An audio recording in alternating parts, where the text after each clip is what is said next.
The morning of the auction, there were 19 sheep nobody wanted. They were a motley collection of last year's lambs that had failed to thrive, huddled together in a splintered back pen at the far edge of the sale yard, away from the prime beef cattle and the fat, clean-wooled ewes that drew the real money. They were the leftovers, the culls, the footnotes of a dozen different flocks, their coats a matted tapestry of dun and gray, and weak, patchy white. The auctioneer, a man whose voice was a finely tuned instrument for extracting value from living flesh, had not even bothered to give them a proper lot number, referring to them simply as the stragglers over the crackling public address system. Most of the men present, their hands stained with the grease and soil of a lifetime of farming, gave the pen a single, dismissive glance and turned back to their coffee, their talk of rainfall and commodity prices. The sheep were a problem, not an opportunity. They were too thin to be worth the butchering, too weak to be reliable breeders. They were, in the unsparing calculus of the yard, 19 walking vet bills, a square bale of hay away from becoming dog food. It was a truth so self-evident it hardly required discussion. Into this consensus of dismissal walked Alara Vance. She was 29, though the city she had just left had etched a weariness around her eyes that made her look older. She moved with a quietness that seemed out of place in the boisterous, masculine energy of the auction yard, her worn boots making little sound on the hard-packed dirt. She bypassed the gleaming flanks of the Angus bulls and the pens of noisy, pink-snouted hogs, her gaze fixed on the far corner of the yard. She had come home not in triumph, but in retreat, pulled back to the orbit of the failing family farm by the quiet gravity of her grandfather's passing and the equally quiet implosion of her life in a place made of concrete and fleeting connections. She had inherited 150 acres of tired land, a house that sighed in the wind, and a barn that leaned like an old man with a bad hip. She had no plan, only a dwindling savings account and a profound, bone-deep sense of having been misplaced. She walked past the men, their faces ruddy with sun and confidence, and felt like a ghost, a creature from another, less substantial world. She stopped at the pen of the unwanted sheep. The other farmers, men who had known her grandfather Silas and had watched her grow up before she left for what they assumed was a better life, watched her now with a sort of mild, detached curiosity. They saw the daughter of a man who had been respected but also considered stubbornly old-fashioned, a man who had died land-rich and cash-poor. They saw a girl who had been gone too long, who had forgotten the hard realities of the place she came from. Alara ignored their stares. She leaned her forearms on the top rail of the fence, the rough wood pressing into her skin, and she simply watched. She watched for a long time, longer than seemed reasonable for a pen of such obvious worthlessness. She did not look at them as a whole, a single unit of failure. She looked at each one individually. She saw the way a small, black-faced ewe kept its head up, its dark eyes alert despite its thin frame. She noted a raw-boned wether that, while gaunt, stood its ground in the center of the pen, nudging the others aside with a kind of placid determination. She observed the texture of their wool, the clarity of their eyes, the way they stood on their feet. She was not seeing 19 failures. She was seeing 19 stories of survival, each one a small, stubborn flame flickering against the wind. The air smelled of dust, manure, and the faint, sweet scent of rain on the far horizon. A low murmur of laughter rippled through the small crowd of onlookers as the auctioneer finally grudgingly turned his attention to the back pen. "All right, boys, let's get this over with," his voice boomed, dripping with theatrical pity. "Lot of 19. What am I bid for the lot? Who'll give me $1 a head for the bunch? Just to get 'em out of my yard." A few chuckles, no hands went up. The sheep huddled closer, as if sensing the collective judgment against them. "Come on now, a bargain's a bargain." Still nothing. He was about to bang the gavel and declare them no sale, to be dealt with by the knackerman, when a single bidder's number, held in a steady, slender hand, rose into the air. It was Alara's. A wave of stunned silence washed over the men, quickly followed by a ripple of incredulous murmurs. The auctioneer squinted, genuinely surprised. "Well, I'll be. We have a bid. Do I hear any advance?" The silence was his answer. He shrugged, a gesture that encompassed the foolishness of youth and the finality of a bad decision. Sold to the young lady for $19. The sound of the gavel was like a stone dropped into a deep well. As Ilara walked to the office to pay, a voice loud enough for all to hear cut through the renewed chatter. It belonged to Jedediah Miller, a man whose own farm was a model of modern, high-yield efficiency, a sprawling, immaculate operation financed by bank loans the size of a small country's GDP. He was successful, respected, and his opinion carried the weight of a dozen fat cattle. "Well," he drawled, a grin spreading across his face, "looks like the Vance girl just bought herself 19 funerals." The men around him laughed, a hearty, confirming sound. It was a good line, sharp and true. He had meant it as a prediction of failure. It would turn out to be a prediction of something else entirely. The journey back to the farm was a slow, rattling procession. Ilara, in her grandfather's ancient wheezing truck, led the way while a hired trailer, paid for with a significant portion of what was left of her city money, followed behind with its bewildered, bleeding cargo.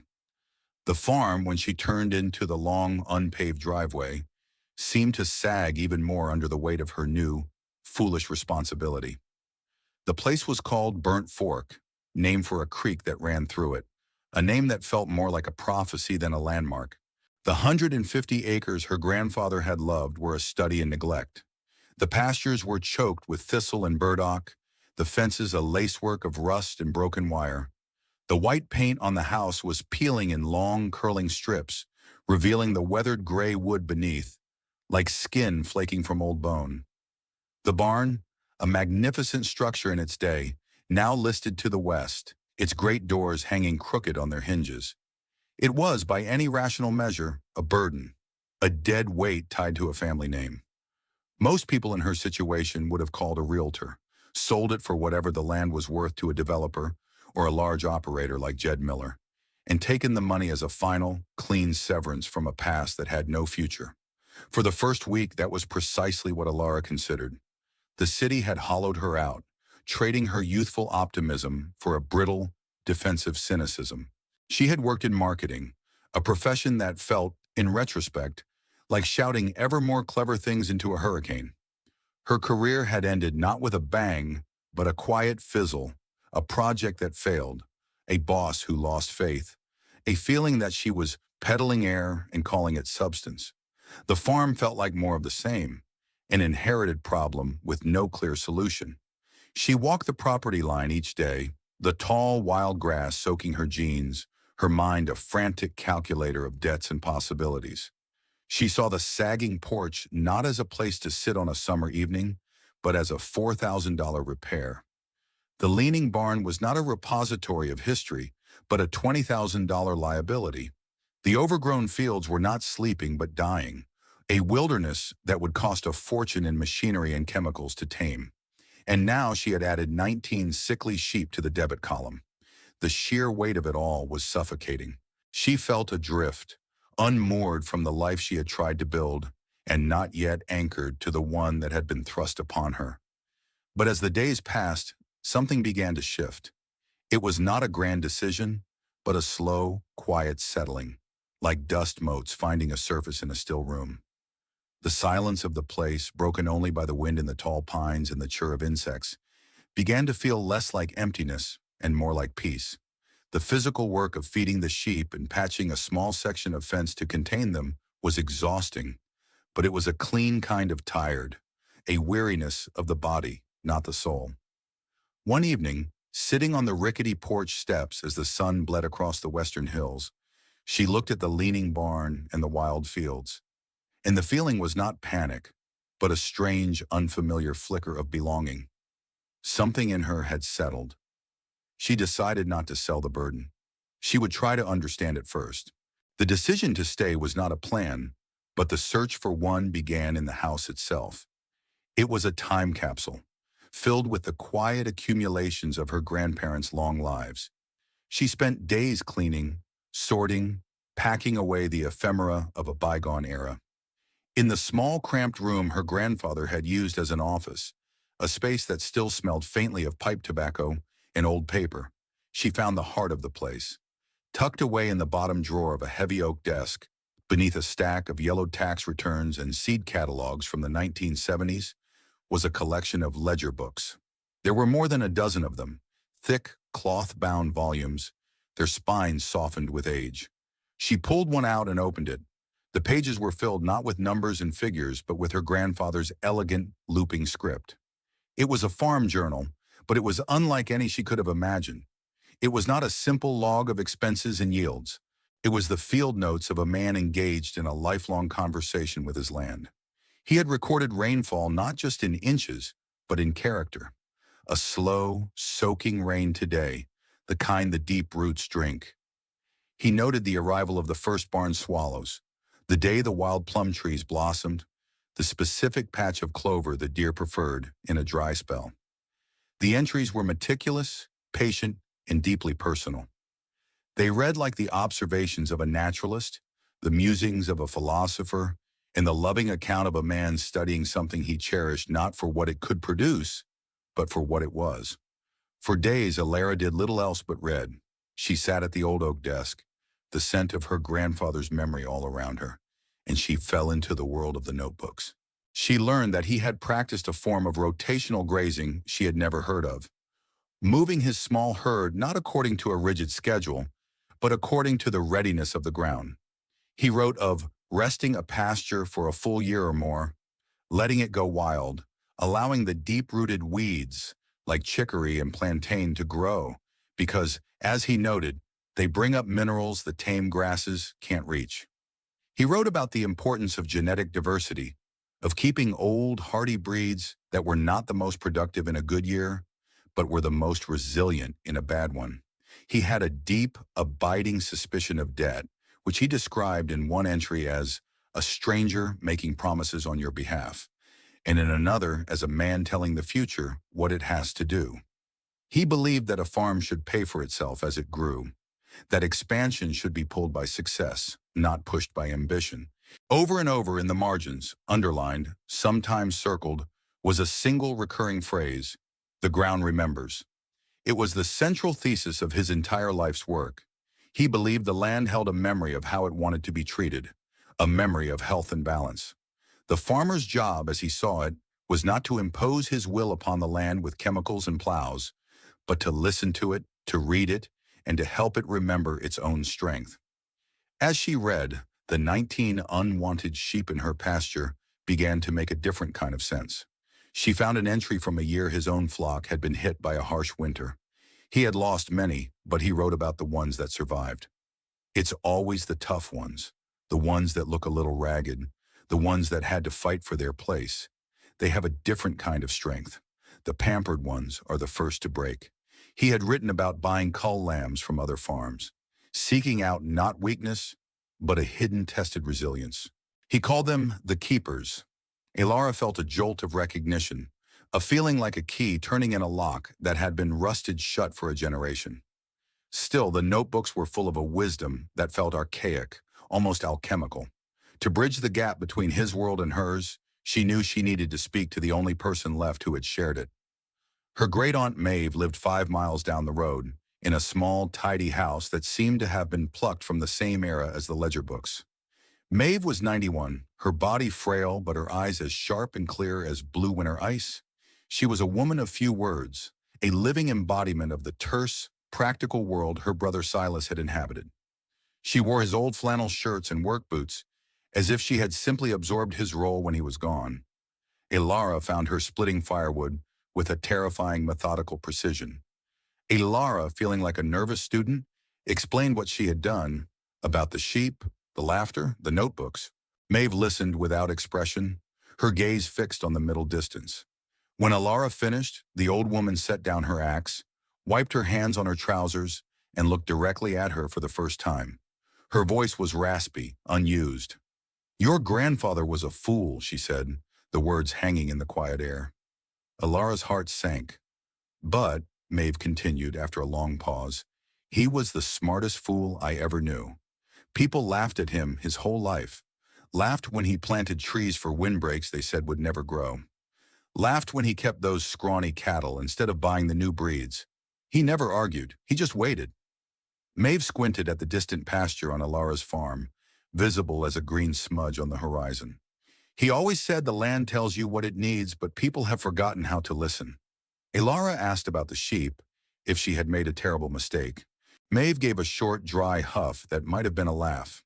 Silas always had a rule for buying stock from the culls pen, she said, picking up a piece of split hickory and examining its grain. He told me, don't buy the ones hiding in the corner. They've given up. Don't buy the ones pushing at the gate. They're panicked. Buy the ones that stand in the middle of the pen. They know what's happening, and they've decided to endure it. Alora thought of the raw-boned wether, the alert ewe. She had, by sheer instinct, chosen the ones that stood in the middle. It was not praise, but it was confirmation. It was the final key, the practical piece of advice that connected her grandfather's philosophy to the living, breathing animals in her field. She left Maeve's house not with a set of instructions, but with a sense of permission. Permission to trust the quiet, forgotten wisdom she had unearthed. The work that followed was slow, unglamorous, and almost entirely invisible to anyone who was not paying close attention. Alara did not rent a brush hog to clear the pastures. Instead, she bought a high-quality scythe and, following the surprisingly detailed instructions in one of her grandfather's journals, learned how to use it. She spent weeks clearing sections of the field by hand, not clear-cutting them, but selectively thinning the densest patches of thistle and briar, leaving the chicory, the yarrow, the deep-rooted plants Silas had valued. The work was brutal, rhythmic, and meditative. It forced her to learn the contours of the land in the most intimate way possible, to know every dip and rise, every patch of rocky soil, every damp hollow where the ferns grew thick. She was not conquering the land. She was tending it, reintroducing herself to it. She moved the sheep every few days, not with a shiny new ATV, but on foot, using a portable electric fence powered by a small solar charger. She was reenacting the dance her grandfather had described, moving the animals to a new patch of forage, then letting the old one rest, allowing the sheep's presence to be a tonic, not a burden. They grazed the tops of the weeds, their manure fertilized the soil, and their hooves broke up the dry crust of the earth. She spent her evenings mending fences. The old wire was brittle, the wooden posts soft with rot. She couldn't afford to replace it all, so she learned to splice, to stretch, to brace. She walked the entire perimeter of the 150 acres, a 5-mile journey, replacing one post at a time, tightening one strand of wire. It was a task that felt infinite, a battle against entropy itself. But with each repaired section, the farm felt a little more whole, a little more held. Her hands, once soft from city life, became a roadmap of her labor, calloused, scarred, and strong. In another notebook, she found her grandfather's detailed drawings of the farm's water system. He had mapped every spring and seep and had laid down a network of clay pipes decades ago to feed troughs across the property. Most had long since clogged with silt and roots. Armed with the maps, a shovel, and a stubborn refusal to quit, Alara began to dig. She spent a week clearing one spring box, a small stone-lined basin hidden in a grove of willows. When she finally cleared the last of the mud, there was a gurgle, and then a trickle of clear, cold water began to flow down the old pipe for the first time in 30 years. She sat by the spring, her clothes caked in mud, and watched the water run. It felt like a miracle, a sign that the land's memory was not gone, only sleeping. The result of all this effort, weeks and months of it, was not dramatic. The pastures did not suddenly transform into lush carpets of green. The sheep did not magically become fat and sleek. The change was subtle, a gradual shift in character. The fields looked a little less ragged, the sheep a little more solid on their feet. It was work that was mostly invisible to a passing car, to anyone who wasn't paying attention. And in a community that valued visible, large-scale results, invisible work was no work at all. The county's true circulatory system was not its network of roads, but the morning coffee clutch at the co-op feed store. It was there that reputations were made and broken, that news was exchanged, and that the slow, grinding wheel of community opinion was turned. Alara became a frequent topic of conversation. The initial amusement over her purchase of the cull sheep had hardened into a kind of pitying condescension. Jed Miller, her most vocal and prominent critic, held court there most mornings, his pronouncements delivered with the easy confidence of a man who had always been right. "Saw her out with a scythe the other day," he'd say, shaking his head with a theatrical sigh. "A scythe, like it's 1890. Bless her heart, she's trying, but you can't fight 100 acres of thistle with a stick." His lieutenants, other successful farmers who mirrored his methods and his worldview, would nod in agreement. They would ask Alara about her progress with a false, cloying friendliness whenever she came in to buy a bag of minerals or a roll of wire. "How are those valuable sheep of yours doing, Alara?" one might ask, a smirk playing on his lips. "Heard you're trying to clear the old Vance place by hand." The questions were not questions. They were small, public proddings, designed to highlight the absurdity of her endeavor. Alara, for her part, refused to take the bait. Her time in the city had taught her the futility of arguing with people who were not interested in the answer. When they asked about her sheep, she would look them directly in the eye and answer plainly, without a hint of defensiveness. "They're doing all right," she would say, her tone flat and even. When they ribbed her about the scythe, she'd reply, "It's one approach." Her refusal to get flustered, to argue, to explain herself was disarming. It took the fun out of the question. There was no satisfaction in mocking someone who did not seem to feel the sting of the mockery. Her quiet, level responses left them in an awkward silence, like they had thrown a punch that had met only empty air. They mistook her quietness for naivety, her lack of argument for a lack of understanding. They could not comprehend that she was not operating on their terms, that she was not playing their game. Her scorecard was not the opinion of the men at the feed store. It was the health of the soil under her feet and the look in her animals' eyes. She was listening to a different authority, one they had long ago stopped hearing. Her calm unnerved them more than any angry retort could have.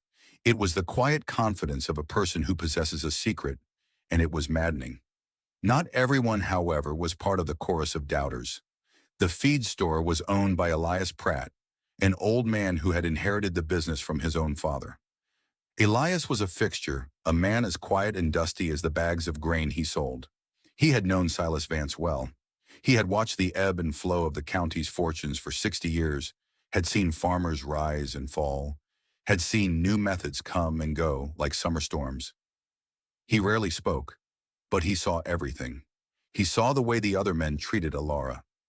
He saw the condescension in their questions and the genuine lack of malice in her replies. He saw the calluses on her hands when she paid for her goods. One afternoon when the store was empty save for the two of them, and Alara was loading a few bags of salt into her old truck, Elias came out and stood beside her, looking out toward the road. He didn't look at her, just at the heat shimmering off the asphalt. "Your granddaddy," he said, his voice a low rumble. "They laughed at him, too." He paused as if weighing each word. "Laughed when he said the river would flood the bottomland in '82. Laughed when he said the new hybrid corn wouldn't stand up to a dry summer. He was right both times." He finally turned his head and looked at her, his eyes kind. He just saw things on a different timescale. It was not a grand speech. It was just a few sentences spoken in a dusty parking lot. But for Alara, it was a lifeline. It was the first piece of external validation she had received, a quiet confirmation from a man who, like her grandfather, measured time in seasons and generations, not in quarterly profit margins. It was enough.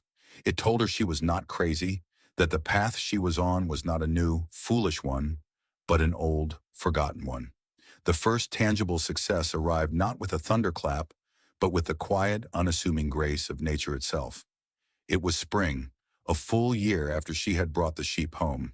She had lost 3 of the original 19 over the hard winter, a painful but expected loss that Jed Miller's spies duly reported back to the co-op. But the remaining 16 had not only survived, they had changed. Their frames had filled out, not with the soft fat of grain-fed animals, but with the hard, dense muscle of creatures who had foraged and worked for their living. Their coats, which had been thin and ragged, were now thick and rich with lanolin, a sign of robust health. And then, one by one, they began to lamb. The lambs were small but vigorous, born on the clean pasture, up and nursing within minutes. They were miniatures of their mothers, infused with that same resilient spark. Ilara would find them in the morning dew, little miracles of bone and wool, and a feeling of profound, quiet satisfaction would wash over her. She was not just a keeper of animals. She was a creator of life. She recorded each birth in a new ledger book, her own script now filling the pages next to her grandfather's. She noted the date, the mother, the sex of the lamb, without ceremony, as her grandfather might have written. But after closing the book, she would allow herself a moment to simply sit with it, to sit on the hillside and watch the lambs bounce and play, to feel the gentle rightness of it all. This was not about money or proving anyone wrong. This was about a promise she had unknowingly made to her grandfather, to the land itself. It was about seeing something through. And for the first time, she felt the deep, resonant hum of success, a feeling that had nothing to do with a city office or a marketing campaign, and everything to do with the smell of wet earth and the sound of a newborn lamb calling for its mother. Her business, if it could be called that, began by accident. She had no sign at the end of her drive, no advertisements in the local paper. Her first customer was Elias Pratt. He had come out one day on the pretense of checking on an order, but she knew he had really come to see for himself. He walked with her through the pastures, his old eyes taking in everything: the richness of the clover, the health of the ewes, the energy of the lambs. He didn't say much, just nodded slowly. Before he left, he asked if he could buy one of the lambs for his family's Easter dinner. He insisted on paying a premium price more than the market rate. "This is different," he said, handing her the cash. "You can taste the land in it." The meat, he later told her, was extraordinary. It was darker, richer, and had a complex, herbaceous flavor that spoke of the varied forage the sheep had eaten. It was, he said, what lamb was supposed to taste like. Word began to spread, not through any effort on Ilara's part, but through the slow, organic network of word of mouth. Ilias told his son told a friend. A woman from the church who bought a leg of lamb for a potluck was peppered with questions about where it came from. The name for the farm, Burnt Fork, began to circulate, no longer as a punchline, but as a mark of quality. People would call, their voices hesitant, asking if she had any more of that lamb they'd heard about. The sales were small, just a few animals here and there, but they were enough. They paid for the fencing supplies, the salt, the taxes. The farm was beginning to support itself, just as Silas's notebook said it should. It was a closed loop, a self-sustaining system, and Ilara was merely its steward. She had no brand, no logo, no marketing strategy. The brand was the land itself, and the quality of the product was its only advertisement. That summer, the sky forgot how to rain. It began in June, with a few weeks of dry, pleasant weather that no one minded. But the weeks stretched into a month, and the month into two. The sun, which had once been a welcome friend, became a malevolent, brassy eye in a bleached white sky. The creeks and ponds shrank, their edges receding into cracked, crazed mud. The corn in the fields, the pride of farmers like Jed Miller, began to suffer. Its broad green leaves curled in on themselves, turning a sickly yellow-gray, the color of surrender. The lush, chemically fed pastures that covered most of the county turned brown, then brittle, then to dust. The modern high-yield grasses, with their shallow root systems, had no answer for a world without constant water. The crisis came to a head in August. It was declared the worst drought in living memory. The heat was relentless, the air thick with the smell of baked earth and despair. At the auction yard where Ilara had bought her sheep, the scene was now a grim reversal. The pens were overflowing, not with prime stock, but with panicked sales. Farmers, their pastures gone, their wells running dry, were being forced to sell off their herds at a catastrophic loss. They were dumping animals they had spent years and fortunes building up, their faces grim masks of defeat. Jed Miller was there, not as a confident commentator, but as a seller, his prize-winning cattle looking thin and stressed, their value plummeting with every passing minute. The place was thick with the quiet, desperate energy of a ship going down.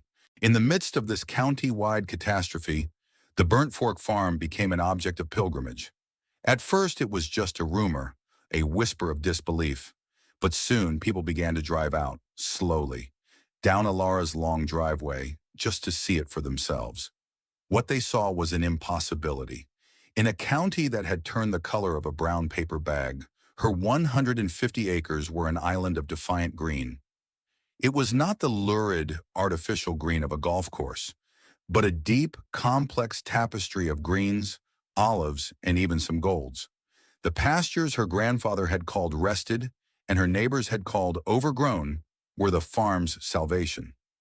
The deep-rooted plants, the chicory with its taproot that plunged yards into the earth, the hardy plantain, the resilient clover, were pulling moisture from a depth the tame grasses could not reach.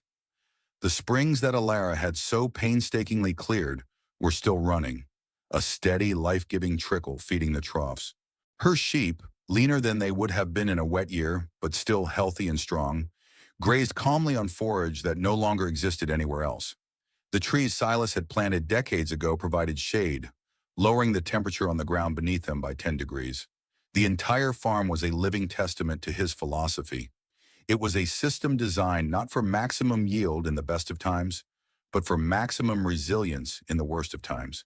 It was a system that remembered how to survive. Cars lined the road outside her property. Farmers, men who had laughed at her, now stood at her fence line in stunned silence, looking at the impossible green, their faces a mixture of awe, envy, and a dawning, terrible understanding of what they were seeing. They were not just looking at a healthy pasture, they were looking at the ghost of a different kind of farming, a different kind of wisdom, and they were realizing all at once that they had been laughing at the wrong thing. A week after the rains finally mercifully returned, Jed Miller's truck appeared at the end of Alara's driveway. It sat there for a long time, the engine off, as if the driver were gathering the courage to complete the journey. Eventually the door opened, and Jed stepped out. He was alone. He did not walk with his usual confident swagger. He walked like a man approaching a judge, his hat held in his hands, turning the brim over and over. He stopped at the edge of the first pasture, the one closest to the house, and just stood there looking.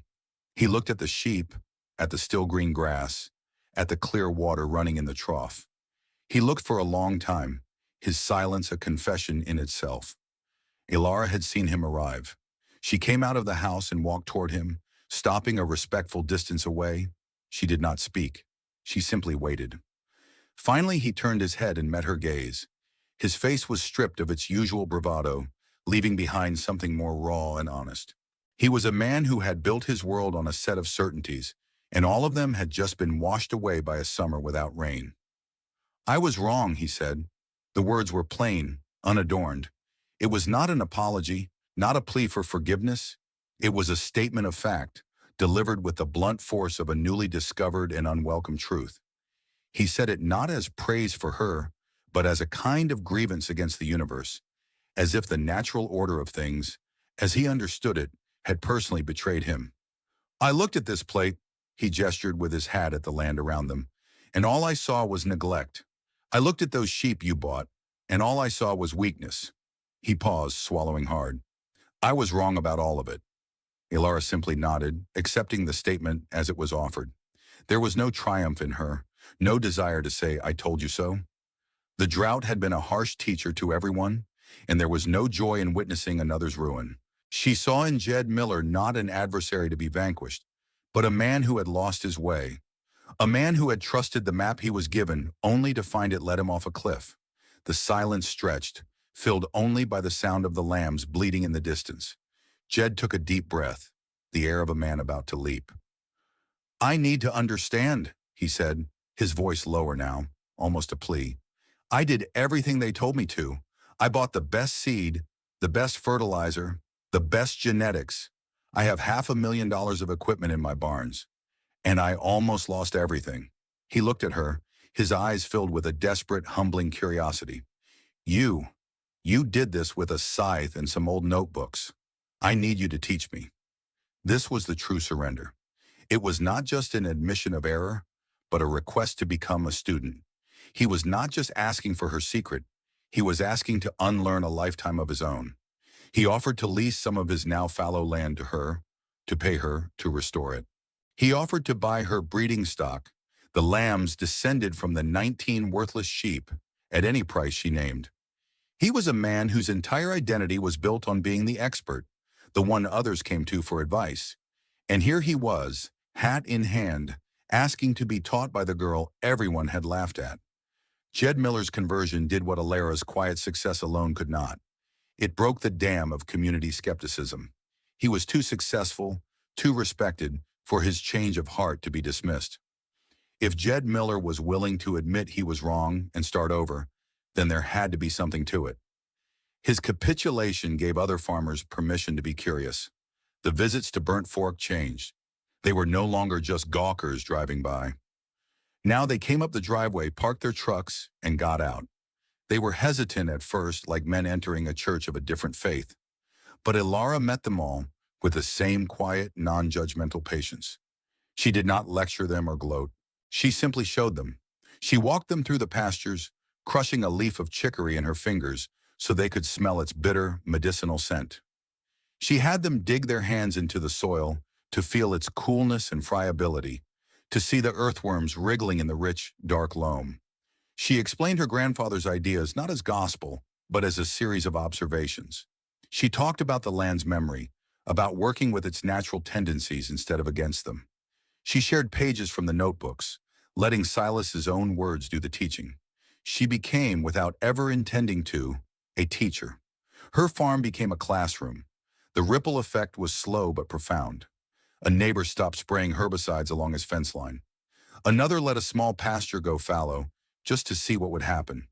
They began to ask her questions, not at the co-op in front of others, but quietly, one-on-one, farmer to farmer.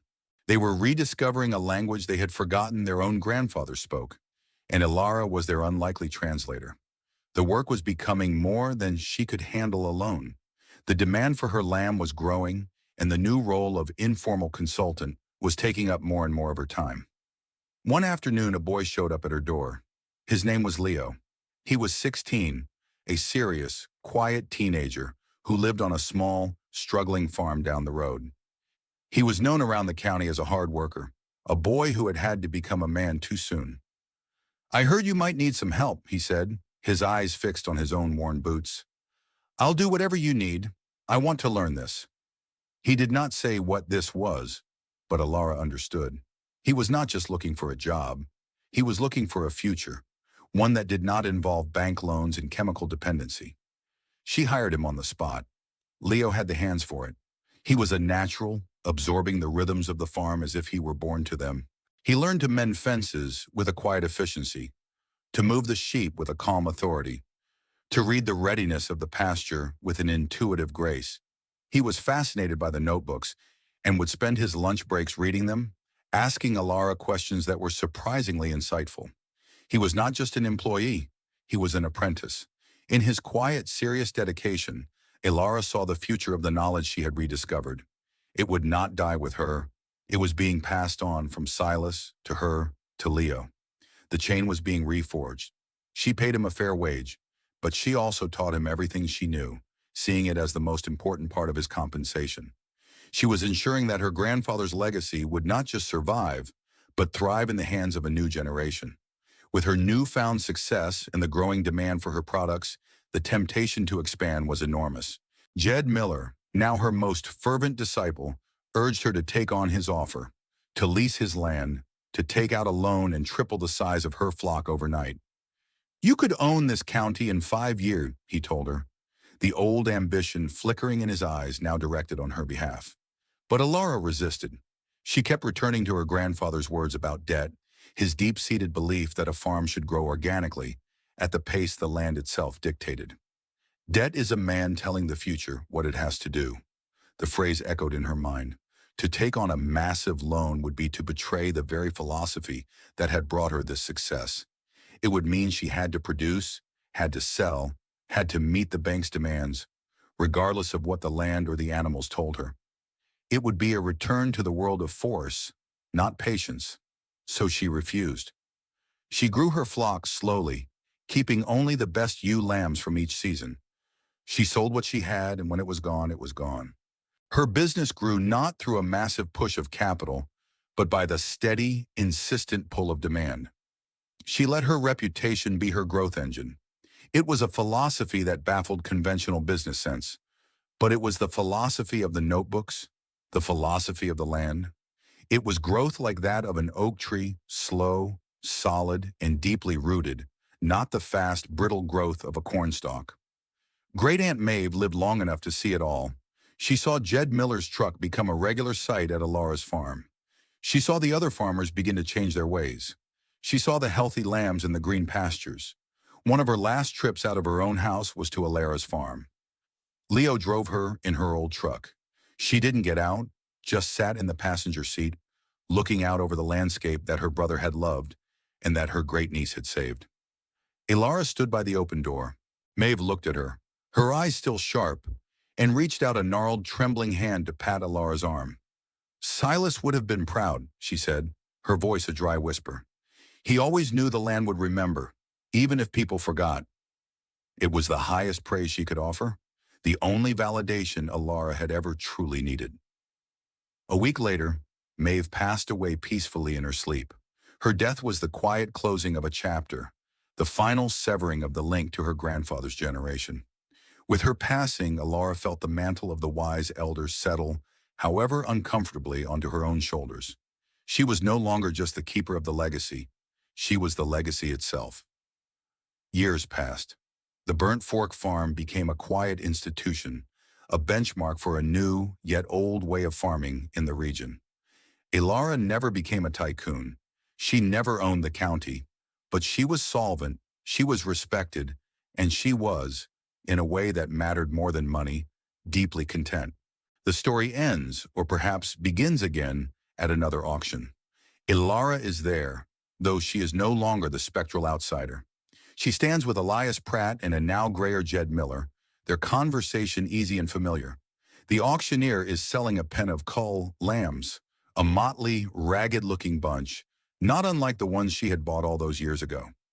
But this time, things are different. The pen is not relegated to the back corner. The farmers are not laughing. They are looking closely, their eyes narrowed in concentration, trying to see what Alara had seen.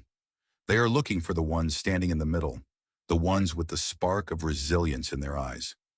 When the bidding starts, it is not for $1 a head. It is fast and competitive. A young man, his face earnest and determined, places the winning bid at a price that would have been unthinkable a decade before. It is Leo. He is starting his own farm, on land leased from Jed Miller, with breeding stock that can trace its lineage back to one of 19 sheep nobody wanted. As he walks to the office to pay, he catches Alara's eye and gives a small, respectful nod. She nods back. No one laughed. The circle was complete. What she had learned, and what the county had learned with her, were simple, profound truths that had been buried under decades of progress. That the rejected thing is often the most valuable thing if you only know how to read it. That patience beats money and attention beats force. That the quiet, invisible work is the work that lasts. That a system built for resilience will always outlast a system built for ambition. And that worth, true worth, does not need to argue or shout or defend itself. In the end, it does not need to be explained. It simply proves itself, as surely and as quietly as green grass growing in a dry land.